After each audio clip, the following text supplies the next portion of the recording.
This week, I was privileged, along with our team at Mizrahi, to attend the official government memorial service for Theodor Herzl, the 114th memorial service, 114th Yortzeit, on Mount Herzl, opposite his grave, overlooking the beautiful mountain and indeed the city of Jerusalem.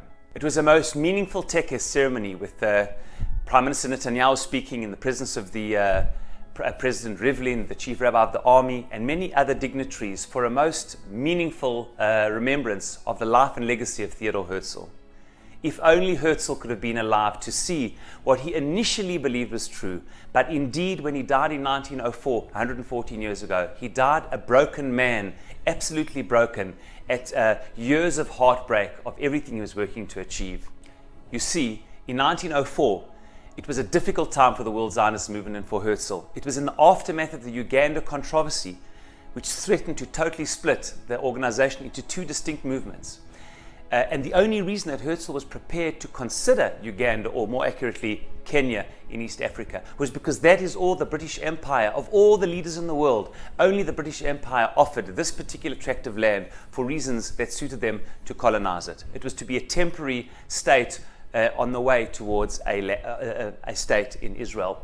The Ottoman Turks, based in Constantinople, the Muslim leader, would not allow any type of protectorate, any type of charter in the land of Israel, the land of Palestine at the time, for a Jewish state. So in essence, the years and years that Herzl had labored, meeting all the leaders of the world, trying to unify the Jewish world, to bring them back to Israel, Palestine, and knocking on the doors of so many leaders, literally on his deathbed, amounted almost to naught. And he died a broken man with a distraught organization almost split in two, with no way forward of how indeed a state would happen and transpire in the land of Israel. So imagine if Herzl could be alive today attending his own memorial service, because in 1904 he was really a broken man, knowing for sure that he would not be part of a Jewish state, and not even knowing at that point, when he died young at the age of 44, if there would be a Jewish state. He was certainly not going to be part of it.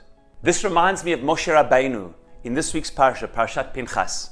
2 weeks ago in Parashat Chukat, it was told to Moshe Rabbeinu that he would not enter the land. Indeed, him, his brother, his sister, the leaders of the generation would not merit to go into the land. And everything that God had appointed him for, to redeem the Jewish people from Egypt, in order to give them the Torah and bring them into the land of Eretz Israel, would not transpire for him.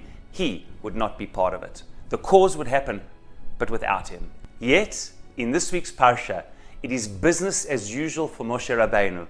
He hasn't received any other commands from God since he was told not to enter the land. We had the wars with Sichon, Melech HaEmori, Parashat Balak last week, the whole parasha of Balak and Bilam, and now we come back to the commandments, and it is literally business as usual. And from now till the end of the Torah, one cannot even detect that Moshe Rabbeinu is not going to go into the land.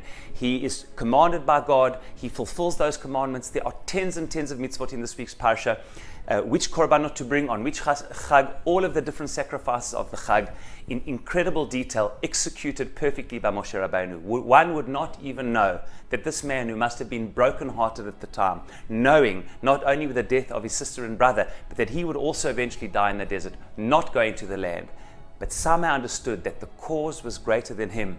He would not see its fruition personally, but he would continue to labor, business as usual, with absolute Mesirat Nefesh and self-sacrifice for the cause of the Jewish people. And how blessed we are to have had leaders in our generation, leaders, L'havdil elef havdalot, like Moshe Rabbeinu, who taught us that the cause is always greater than the individual, and no matter what transpires during one's lifetime, as long as one is committed with absolute fervor and passion for Hashem's causes, for the cause which are good for the Jewish people and humanity, that ultimately is the reward that we enjoy in our lifetimes, and that which Hashem desires from each and every one of us. Shabbat Shalom.